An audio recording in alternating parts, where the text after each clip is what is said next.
Howdy y'all. Hope the wind isn't going to be too much for me to do this. I won't know if I go to editing, of course, but my old bass boat. I've had several videos I've done on this thing so far, and have some things I want to talk about today. Mainly is why did I pick this boat, or why this boat maybe picked me, I don't know. And some things maybe to look at when you're buying a boat, a used boat like this, because there's definitely a difference. So we'll talk about that in just a minute. Old boat, old guy, old school. I'll be right back.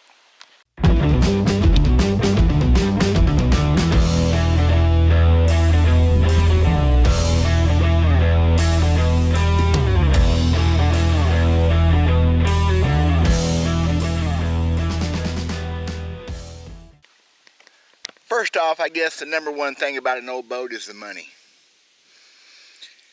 I could go borrow the money for a brand new boat. I wouldn't like it. I don't, $500, $600, $700 a month payment, I couldn't. I just can't justify it. Almost 60 years old, I just don't need it. So the whole point was, if I could find a good, solid, older hull that had something to build off of, I'd be happy. And I tried this a few years ago. I bought a 19-foot Charger, which was a good boat, but it just didn't work out. And I'm not sure this one's really going to work out either, but it won't be because of the boat. It'll be because of me. Anyway, I did one of the first videos on this. I've done like 5 talking about the boat and rigging. One of them did over 6,000 views. I don't get it. I don't get YouTube, which is cool. Now, don't get me wrong. It's just I got videos that get 200 views, fishing videos. Maybe it's doing something different than other people. But from the heart talk about why I have an old boat, what I've done. Poor guy, older guy, limited on time to fish. So why did I pick this boat? Well, first off, if you haven't seen my other videos, and I guess I can put links, but they're on his channel, obviously. I sold this boat brand new in 1999. It's a 98 model. I sold it brand new in 99. At that time, it was a boat that I was running, semi-professional fishing. I was sponsored by them. I was sponsored by the marine dealership I sold them at. I was sponsored by Mariner and then Mercury Marine. So I had a history with this boat and this hull. I know the boat and the hull. Not a fancy boat. Tidecraft, when they were in business, was the second oldest bass boat company in the world, just behind Skeeter. Neighbors to Skeeter, Kilgore, Texas, and Marshall, Texas, ain't very far apart, I don't think. This boat was built in Marshall. I've been there. Fish Lake of the Pines. That has nothing to do with anything. So, the reason I wanted this boat, I knew the boat. I also knew the boat personally. The people I'd sold it to are a couple brothers, and they took really good care of it, probably better care than I have. The original motor lasted like 22 years. That's a long time. But it's a good solid hull. I've had people say, well, I know I got it cheap enough maybe, but why not get a 17-foot aluminum boat? That'd be cool, but I wanted to fish some tournaments, and I do occasionally fish Lake of the Ozarks. If you don't know what Lake of the Ozarks is, it is an inland sea. Huge boats, huge waves. Now, I really don't try to go amongst that. I try to stay clear of it. But if I had to, a 20-foot bass boat is just going to be more stable, especially for my fat butt and my tripping and stumbling around. It has a big deck. Now, it does not have a full flipping deck. It had an option at that time to have an insert. But I found out the way that I fish, that is just a handy place to sit and work. Still has a ton of deck room. It doesn't look as cool without that full deck, but the extra storage is not necessary. I keep things handy for the day. I'm fishing and all that. So I like the floor plan, okay? It also comes, I have another console. This is one of the first companies, if not the first company, to have a removable console. So if my wife wants to go with me, if I got a partner in bad weather, or just for resale value, for me, a twin console, it's hard to beat. That was a kind of a plus. Rod storage, I have a lot of 7 to 8 foot rods. I like my big old 8-foot flipping poles. And you don't have to bend them. This thing will probably hold a 10-foot rod. I've never come close to hitting the other end. My 19-foot Charger that I had with twin console, I couldn't hardly get a 7.5 foot rod in that box. I couldn't get it bent far enough. That's a big plus to me, to be able to have stuff I can get to easy and handle easy, okay? Let's talk about some other things about this boat, though. It's a proven hull. Now, Ti-Craft was not a fancy boat, ever. In the 70s, when they were like everybody else, they weren't fancy. But this boat was their attempt to get to the modern age. A lot of Skeeter in the boat. It's not a Skeeter, but it has some Skeeter looks, some Skeeter things. Not quite the sponsons the Skeeter has in the back, but Skeeter are flat setting boats in water. And guys, you ever hear about that talked about? I saw when Ken Smith from Texas did a bunch of videos on bass boats and had his criteria. He talked about tip, but he never talked about how flat the boat sets. Y'all, the flatter a boat sets in the water, the better it fishes. Just guaranteed. The wind doesn't blow you around as much. It doesn't take as much troll motor to make small moves. It's just amazing. I like that boat sets as flat in the water as possible. This sucker sets flat. Static in the water, it sets still. Okay? I talked about the boat being in good shape, being taken care of. Ti-Craft did not build a fancy boat, but this boat, with them trying to come into the modern age, has a composite transom, composite construction. It does have some wood in it, but the material itself is not strictly fiberglass, it's composite. Guys, I can't find a stress crack on this boat except one little spot right there. It's an inch long. I'm not so sure that wasn't caused by putting the screws in to start with. They didn't pre-drill the hole. That's it.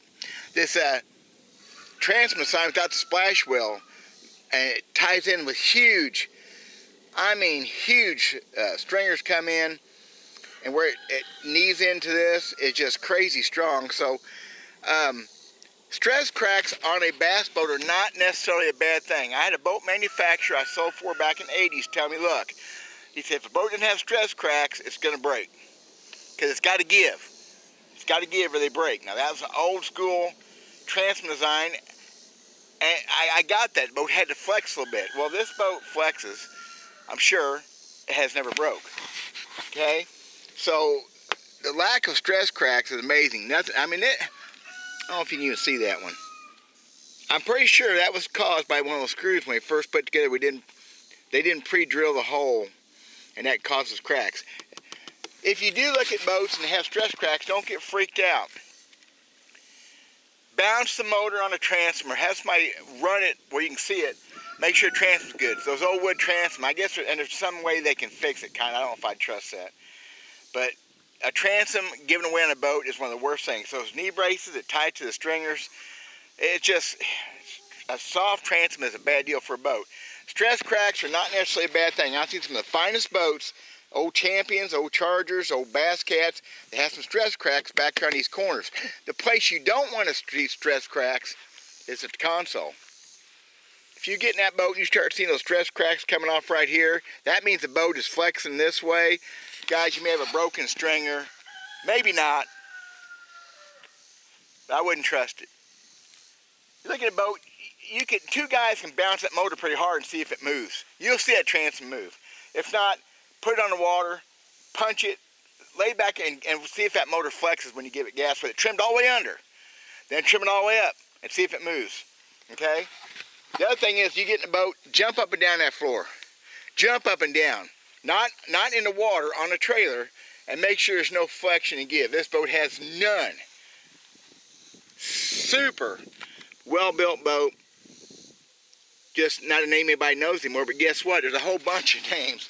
If you've been bass fishing as long as I have, you know, but you guys have never heard of Terry, or Cajun, Cobra, Hawk, Viper. There was other boats, Ebb Tide. Some of those boats were never super good, but they weren't horrible boats either. But there's been some big boats go by the wayside. Bass boat companies are struggle. This company's deal was, I think his name, Homer, I think McGinnis was Homer's name. He bought the company underfunded, and he tried to bring it up to modern standards, but he would never put the fine tuning in. This has horrible carpet. All the fit and finish, all the gizmos, rub rails, he went with cheap as he'd go, and I begged him. I said, Homer, put another $3,000 in that boat, which we're talking in the late 90s was a bunch. I said, put it in the boat, we'll pay you for it, and I'll get it from the customer. Give me a nice boat. They just never really did. This is a 98, new in 99, The last year they built them, well, my last one was 2001. You can't even find it in a book anywhere. I had a 21 footer that I only ran one time ever because I was quitting fishing. And you can't even find it in a book. I don't know how many they built. But the 2000 models were tremendously better boats than the 98s. They started building this hull in 97, I believe. So if you find a Firehawk 200s and 225s, that's the two boats, 19 and 20. Well, I guess they had whatever the 21 foot was called, I guess it'd be a 250. I don't know what it was rated for. They're good hulls to go off of. The finish is not, this finish still isn't horrible, but it's starting to go away. Here it is right now out in the sun, getting worse. It got wet, bad rain, blew the cover off, which is another, I'm going to do a video on getting a cover for it. I think that'd be worth a video or two on picking a custom cover, because it needs a better cover. The boat deserves better than that. But anyway, the fit and finish, the boat was just never done, for instance, say like a Bass Cat. I think Bass Cat are the premier built boats on the planet. I've never owned one. I've sold them, used, I've ran them, been in them. Everything on Bass Cat's put together with crazy components, and you pay crazy prices, but you do for Rangers too. And I'm sorry, I'm not a Ranger fan. I can tell stories, it don't matter. Those old early 400 series Rangers are pretty good boats though. But this hull is just as good or better. This is not the, I like a good ride. This is not the best riding hull on the planet. It's not like a Champion or a Charger. But it rides plenty good. It's not as dry as some of those other boats, but it's not as wet as a Ranger for ride. Going down the lake getting splashed in the face by water is okay till December. Not much fun. The trailer's a good trailer. It was built by Trailers Incorporated in Arkansas. For years, Trailers Incorporated was the premier trailer builder. I don't know if they still are. They built trailers for about every bass boat company besides Ranger. Ranger always built their own trailers now. And Bass Cat has for a long time too. A lot of companies do now. Trailer's solid, not real fancy, got decent brakes. I never had a problem with these trailers. So trailers are important. You crawl around, poke around, look at trailers, you look at tire wear.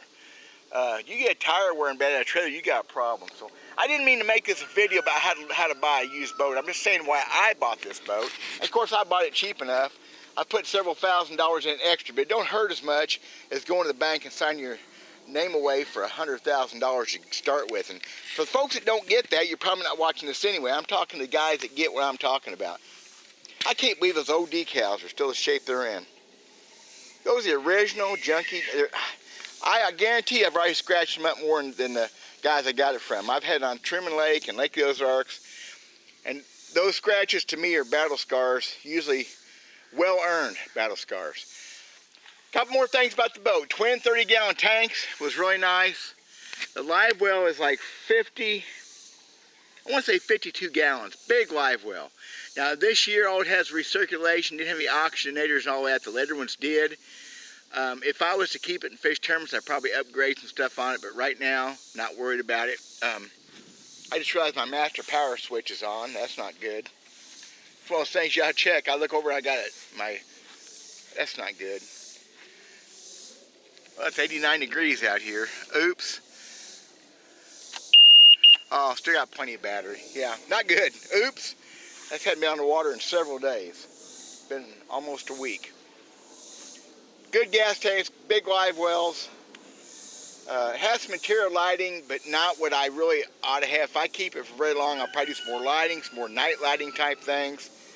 I still have my rod buckles. I still haven't done it. It got really hot and I got really soft. Anyway, that's it. Stress cracks, trailer issues, rotted floors, those kind of things. Trolling motors are still me a throwaway.